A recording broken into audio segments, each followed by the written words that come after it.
Frankenstein de Netflix, c'est le genre de film qui pourrait me convaincre de garder mon abonnement Netflix après le désastre de la nouvelle saison de Monster sur Ed Gein, sortie le 3 octobre. J'ai détesté cette saison. Vraiment. Ça prouve encore une fois que Ryan Murphy doit être arrêté, que quelqu'un lui prenne son ordinateur et le mette au coin le temps qu'il réfléchit sur ses axes ou regarder juste la dernière série. Bon, je dois pas oublier que Netflix nous a aussi offert cette année K-Pop Demon Hunters, un des meilleurs films d'animation qui mérite clairement un Oscar. Vraiment excellent. Le film est drôle, les chansons sont sensationnelles. Yo ma soda pop, my soda pop. Et addictive. Il y a aussi Your Idol. Ouh. Et c'est ça le souci avec Netflix. Ils peuvent te sortir le meilleur film que tu as vu et le pire jamais créé. Ils n'ont pas d'entre-deux. C'est pareil avec les séries. Sauf que les séries, ils ont un problème. C'est que dès qu'une série est trop bien, bah, ils l'annulent. Et ils gardent les séries qui auraient dû se terminer depuis longtemps. Stranger Things. Mais on n'est pas là pour parler de ça, faire le procès de Netflix, parce que ça va arriver. Je réfléchis à faire une vidéo sur comment ils sont coupables de l'état des séries actuelles, mais aussi des films. Aujourd'hui, on va parler de Frankenstein et de comment je regrette de ne pas avoir vu ce film au cinéma.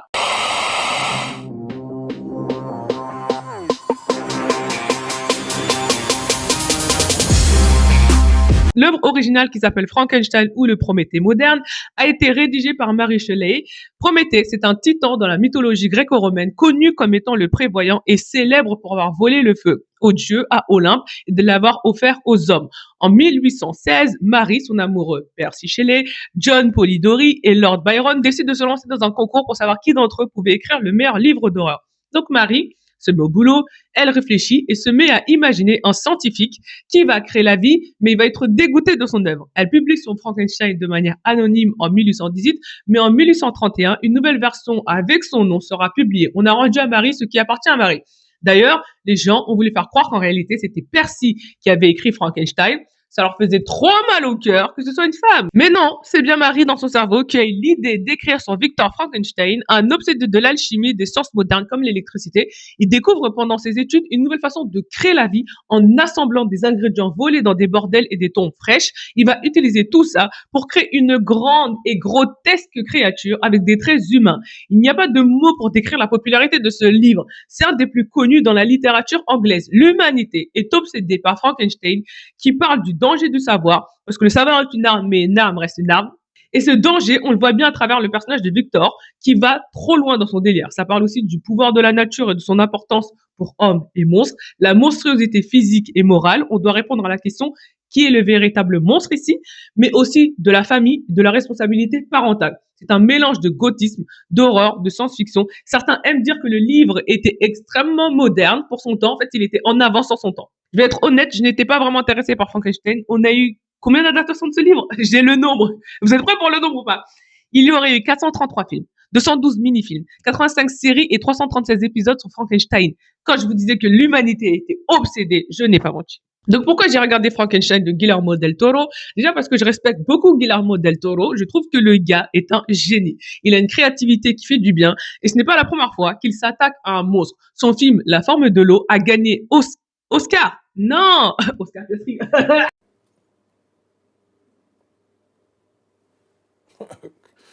Okay. Donc son film n'a pas gagné Oscar Piastri, mais il a gagné l'Oscar du meilleur film en 2018. Je suis trop nulle. C'est un peu le mec qui susurre aux oreilles des monstres, parce que comme dans Frankenstein, on a une créature étrange et une femme qui le comprend. Il a aussi réalisé Le Labyrinthe de Pan, sorti en 2006. Donc c'était un peu le candidat parfait pour ce chantier. Franchement, je ne sais pas comment les gens se réveillent un matin et se disent « Oui, je vais adapter ce classique de la littérature qui a été adapté 1 million de fois. Moi, j'aurais trop la pression. » Et mon problème, c'est que je me compare trop avec les autres. Donc ouais, Guillermo, qui n'est pas moi, et il a raison de ne pas l'être, a accepté la mission parce qu'il était fasciné depuis son enfance par la créature de Frankenstein. D'ailleurs, l'écriture pour le titre du film est l'écriture de Mary Shelley. Un vrai geek, ce Guillermo. Je trouve ça trop cool. J'ai vu qu'avec la création de Mary Shelley toute ma vie, pour moi, c'est la Bible. Il expliquera à Todom l'événement Netflix. Oh, faut que j'arrête de faire bouger ma table comme ça, là!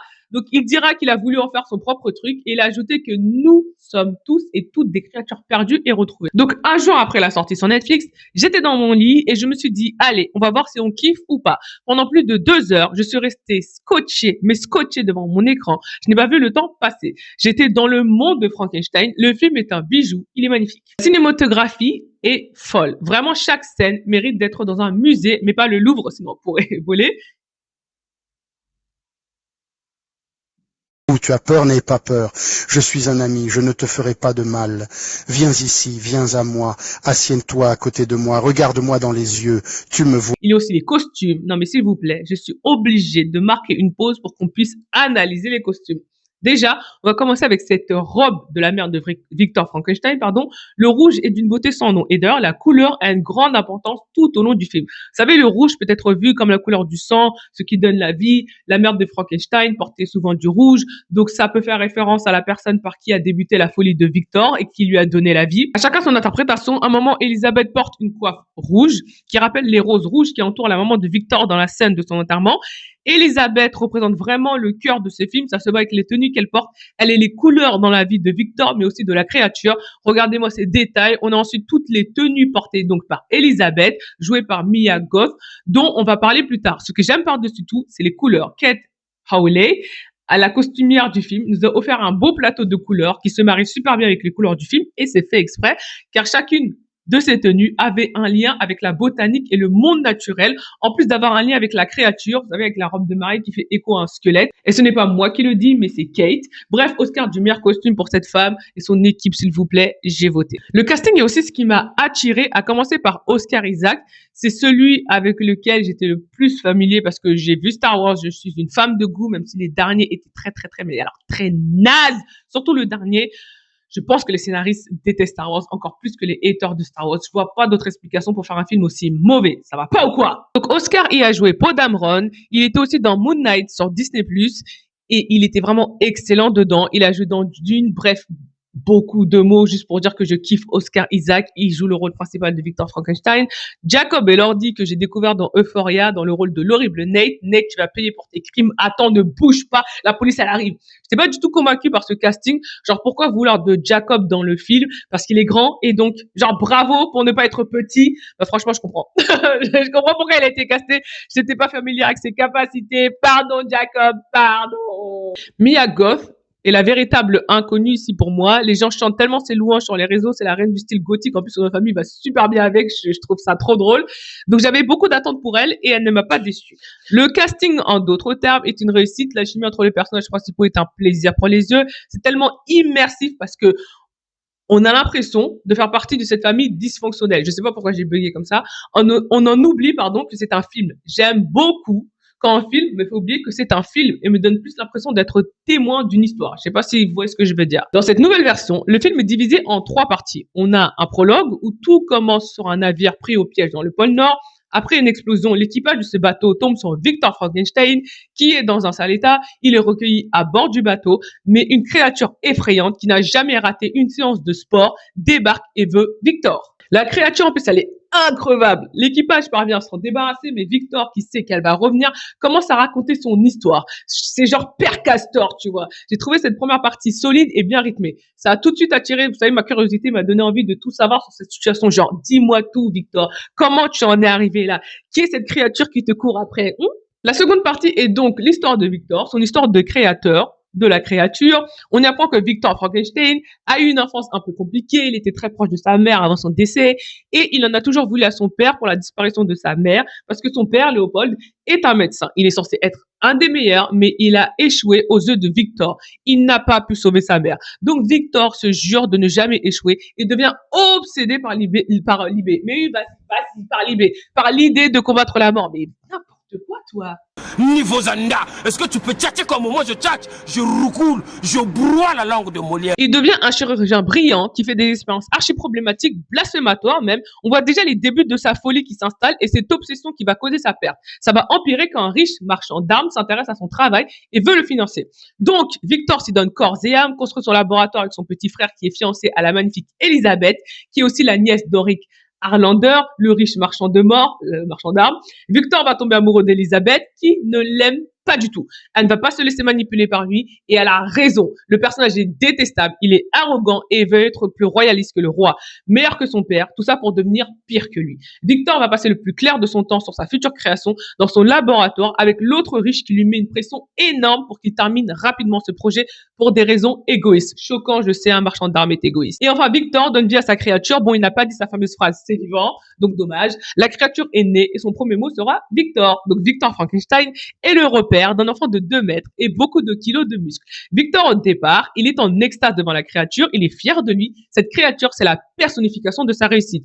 Sauf qu'au bout de quelques jours, il est exaspéré parce que la créature ne sait dire que Victor, parce que sa création est stupide. Et c'est là où Victor va petit à petit se comporter comme son père. Il est négligent, méprisant, violent avec la créature. Il n'assume pas sa responsabilité parentale comme son père ne l'a pas assumé avec lui, car il n'était pas parfait. Il n'était pas à l'image du fils parfait. Victor se plaint de devoir s'occuper de la création, de devoir la nourrir, de devoir la laver, l'aider comme un mauvais parent se plaint de devoir s'occuper d'un être qu'il a ramené dans ce monde. Et comme un mauvais parent, il aimait l'idée de créer la vie, mais pas de vivre avec. Ce qui est un sujet tabou dans notre société, malheureusement, mais faut en parler, parce que ça existe beaucoup. Bref, Victor est horrible, il est à bout, et il décide de se débarrasser de la créature, et il en paye le prix fort en perdant une jambe. Cheh, ce n'est pas assez.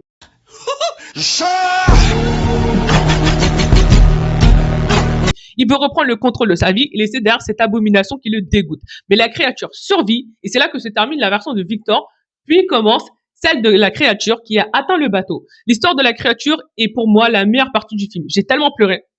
Je vais adopter la créature et juste la laisser être. On apprend que la créature a erré après la tentative de meurtre et la destruction du laboratoire.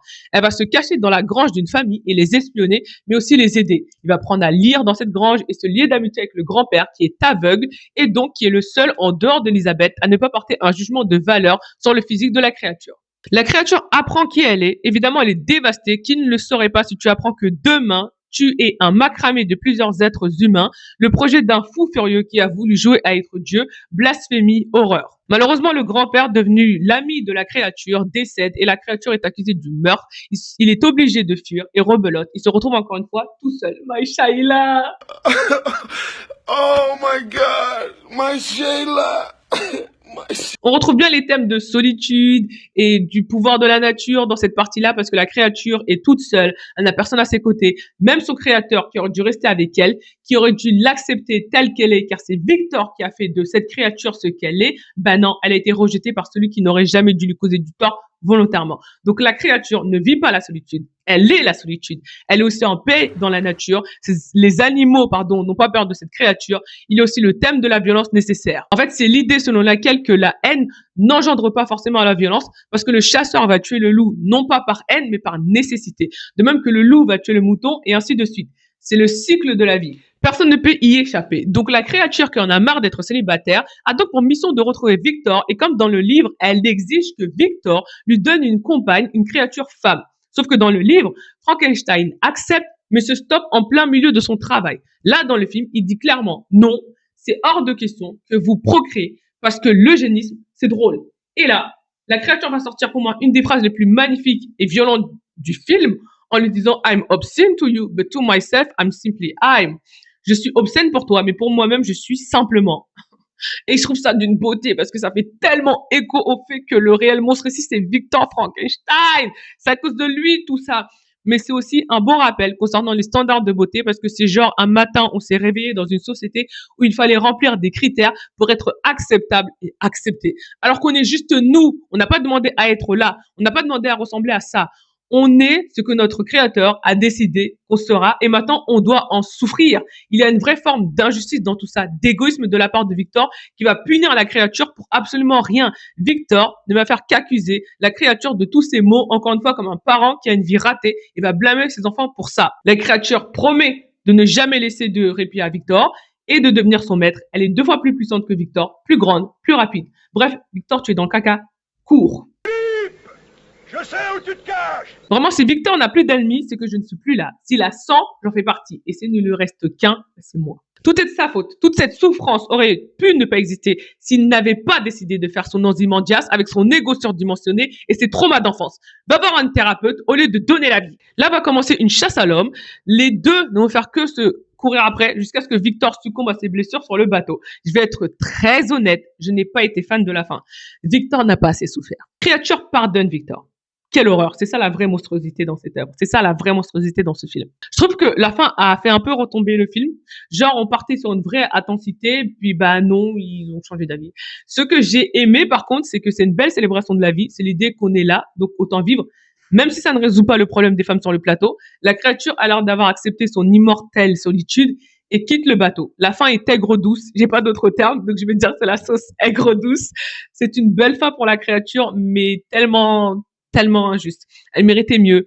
Victor ne lui a même pas donné de nom, ce qui montre bien le mépris de cet homme, parce que le nom a une importance particulière dans nos vies, il nous définit et nous permet d'avoir une identité, d'être connu auprès des autres.